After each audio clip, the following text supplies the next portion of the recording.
Hey friends, how you doing? This is Greg McLeod from the Elite Traders University and the Forex Cash Machine. And I'm using one of my favorite tools to give you a little rundown of what's going on tomorrow for trading. This is my market heat map, and this is an arrangement of currency pairs by percentage change, and really powerful tool. Lots of good features there. But the one part that I'm going to actually show you, we can look at the Forex majors for a hot second, and we can see that not much activity going on right now, as it's the Asia session going on 9 o'clock Eastern time. Dollar yen is at the top spot, 0.8%, followed by the Kiwi dollar, 0.7%, and this is the directional strength of the currencies as of 5 p.m. Eastern time. Okay, that's the start of the Forex day. But we're going to use another part of the heat map. There's a lot of different tools here, and one of the tools I like using is the economic calendar. And I strongly have my students and myself, we look at the economic calendar. It's a way for us to gauge what's going on in the market, what traders around the world are looking at. These big news announcements can really impact what's going on in trading. And so we're going to go to tomorrow, and we're also going to try that again tomorrow. And then we're going to look at high impact. We want to look at the high impact news items, and remarkably we can look at is that we have tomorrow's Thursday, June 24th, and that is called Super Thursday. Super Thursday. You might not have heard of it. It's not Superhero Thursday. It's not Superman, but it's Super Thursday. For one currency pair that's going to be in the spotlight tomorrow is the pound versus the U.S. dollar.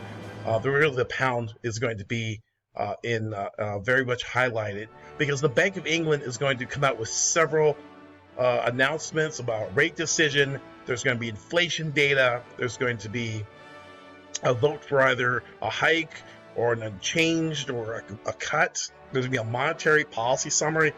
There's going to be the Bank of England minutes. All this is going to come out on Thursday at 7 a.m. Eastern time. So set your clock, set your timers, because the pound will be in full swing.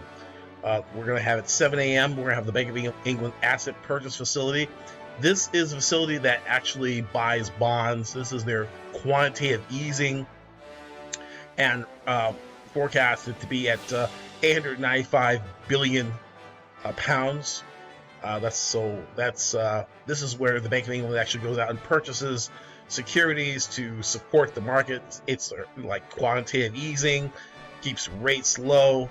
The Bank of England interest rate decision as well, and they're probably going to keep it historically low at 0.10%.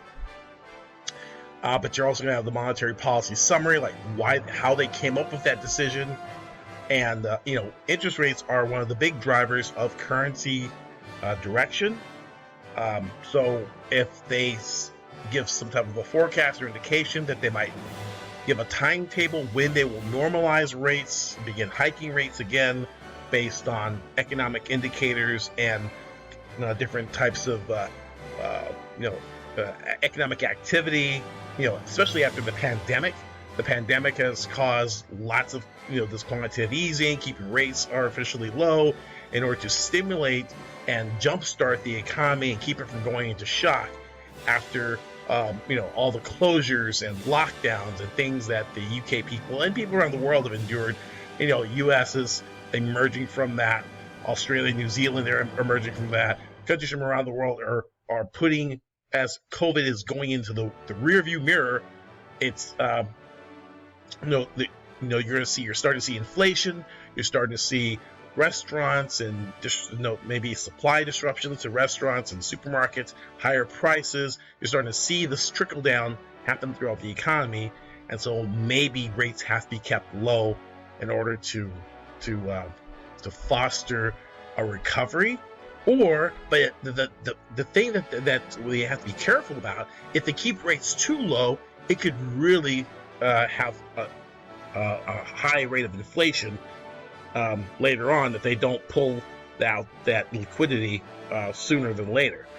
So it's a really balancing act, just like the Fed had to do last week with the FOMC meeting. We saw the dollar get really strong after that, and so we could see a similar move for the British pound. So we're going to actually take a look at the pound versus US dollar. Again, 7 a.m. All this data is going to be Super Thursday. It's going to hit the wires, and you should see dramatic moves in the pound. Okay, let's take a look at a chart, and we're going to look at a 4-hour chart of the British pound versus US dollar.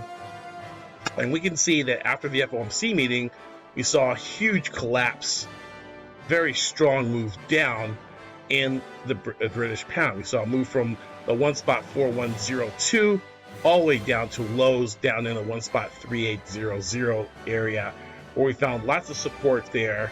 On the 21st, we put a low there. Usually we put in a low, and it came right where this old low was back in April 12th, and we rebounded strongly off that.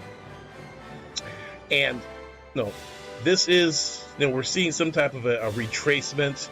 They call it a dead cat bounce, and it's a really super bounce because it was a huge drop. We actually dropped from as high as 1.4248, so we dropped down nearly 1,000 pips to the downside, and so we expect some type of a retrace.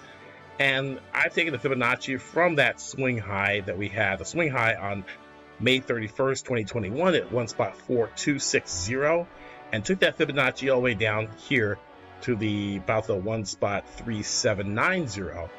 And so we're looking at different retracement levels. The 23% retracement is at 1.3902. We broke that handily, and now we're challenging the 38% retracement at 1.3969. And we have some resistance going on there as well. However, we're waiting on this announcement, and we have this huge gap.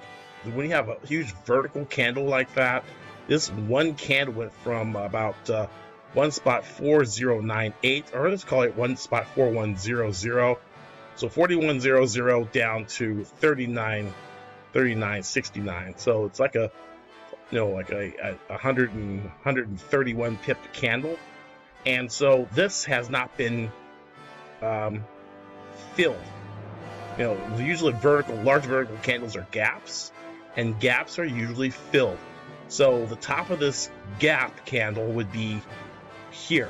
So, and that's where I think that we get a retracement there. So we move higher from currently where it's at 1.3961. It's looking bearish at the 38% retracement. It's probably going to put some people on the wrong side of the trade if they try to short it. I think we go higher, and we move to the 1.4065 area before we possibly, this will be the 61% retracement of this down move. And that will be at 1.4077. So that would be about 80 pips from where we are, and that'll be a very good take profit there for about 80 pips.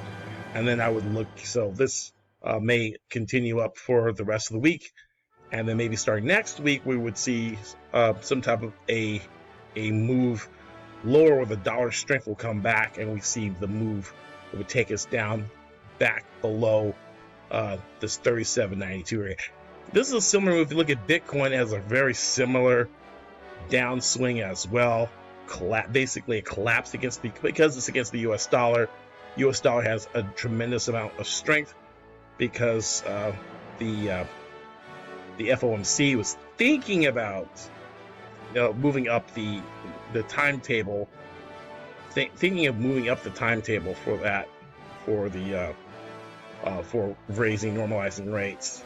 In fact, we took a paper trade short on about at the 40 level, and this was at as high as 80,000. It's backed up a little bit, but if you look at if you look at a daily chart on Bitcoin, similar drop, trend line break, similar drop, and a basing rebound from a level of support. Okay, so Again, the British pound, that's going to be in play. Also, pound yen, pound dollar, pound Swiss, all your pound pairs are going to be in play for this announcement.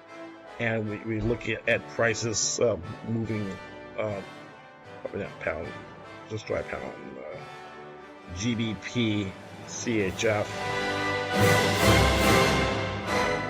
right? And we get the similar bounce from some lows. Gap here takes us 1.3005. We're currently at 1.2821. So a goodly amount of pips. If we get halfway or half of that, we're very close to that, actually, 28.00. But we have a double bottom right there, a nice double bottom on pound Swiss.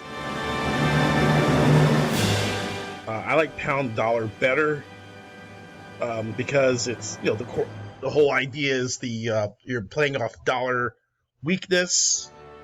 If you look at the DXY, which is the dollar index, we can see that we had a nice double bottom there. Let me get rid of this. A nice double bottom in the US dollar, but it's pulling back a little bit, you know, and so we might see so a little bit further pullback in the US dollar, which would make the pound dollar go up, and then we would resume a very big move to the upside on the US dollar later on next week. Okay, so again, that's my forecast. That's my crystal ball that we're looking at, the economic calendar. Again, British pound is going to be in focus. So happy pipping. We'll talk to you soon. Greg McLeod signing out. Cheers. Bye.